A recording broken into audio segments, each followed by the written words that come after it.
Hello and welcome to Mars Hill, the show that examines new ideas and the effects they are having on our lives, as well as old ideas and the effects they are still having on our lives. Our guest for this program is the author of Star Trek Creator, the official, authorized, definitive biography of Gene Roddenberry, the man who is responsible for the television show Star Trek.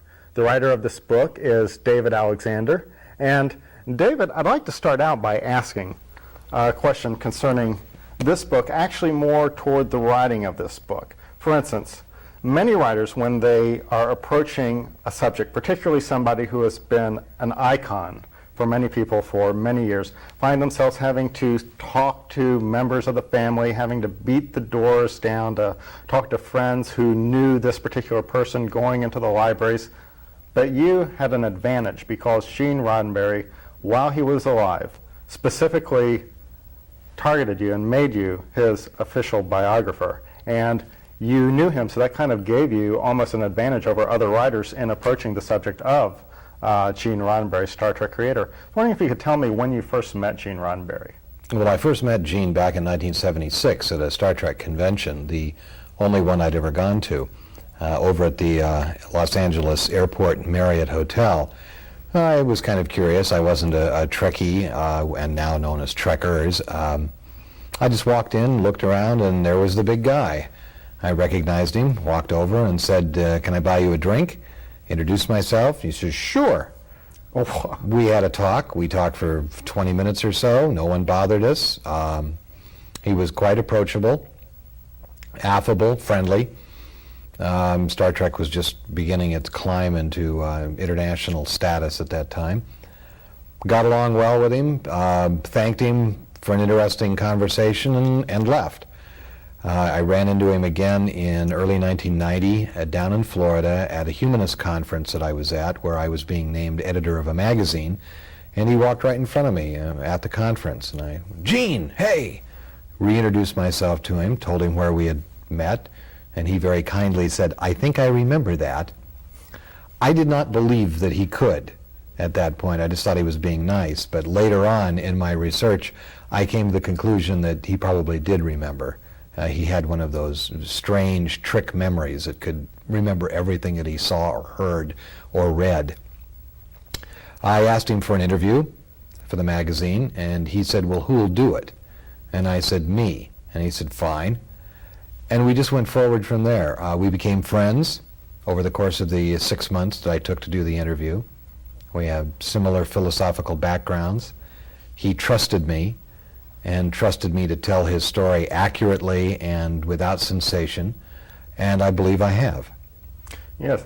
Like I said, this is the kind of book that if a college student were going to do a report about Gene Roddenberry or the Star Trek phenomena, this is the book that they would want to read. Thank you.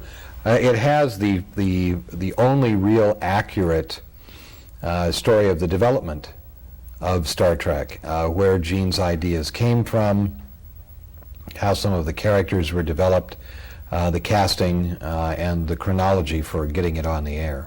One of the things that you mentioned that I found to be quite interesting, and I later learned about this in reading an interview that you did with Gene Roddenberry, is you mentioned that you saw him at a humanist convention, and Gene Roddenberry was pretty much a Democrat most of his life, correct? Yes, both Big D and Little D. His father was born about 30 years after the end of the Civil War down in Folkston, Georgia, and had a lifelong detestation of Republicans. It was a vile epithet never to be used in his home. He had just an absolute hatred of those people, and while Gene didn't carry over the hatred, he carried over the kind of general distrust of Republicans and big business. And much of Gene's life was an artistic expression against overt authority and big business. Well, now that's interesting.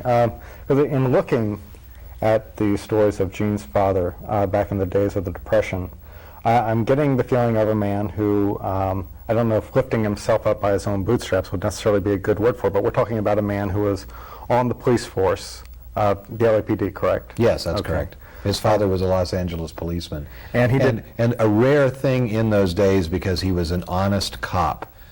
This was in the days when the LA Police Department, well, you could buy the civil service exam answers for $50, and you could buy a captaincy for $250. And if you were on the intelligence squads or the vice squads, it was a license to steal. And virtually everyone who was on those squads did. Gene's dad was a straightforward patrolman, was a patrolman for 20 years, did various things during his time on the LAPD, but pretty much kept his nose clean. That's a lot of people probably maybe gave kind of a mild chuckle there when you said that was back during the days when there was corruption going on in the LAPD. Well, you cannot have a police force made up of human beings without having some corruption, and the odd cop that does the wrong thing. But for the most part today, the police forces that we have today are choir boys in comparison to the cops that they used to have. Policemen who were literally in the pay of the bad guys. You don't see that so much today. Gene's father, though, did manage to keep his family above water during the Depression when his neighbors were not doing too hot financially, and they would come over to the Roddenberry's house to have dinner or whatever, and he would try to help out his neighbors as much as possible. Yes, Gene's dad, Eugene Edward Roddenberry, was the archetypal strong man in Gene's life, and it was from him that he learned strength of character, I think, and his father's better qualities. Now you understand, coming from the South and the period of time that his father was raised, his dad was a raving bigot.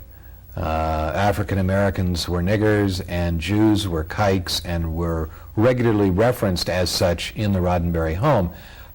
Interestingly, Gene did not pick up on any of that, didn't adopt any of that attitude, and I think that much of the Star Trek philosophy that he developed later in life was in reaction to his father's prejudices.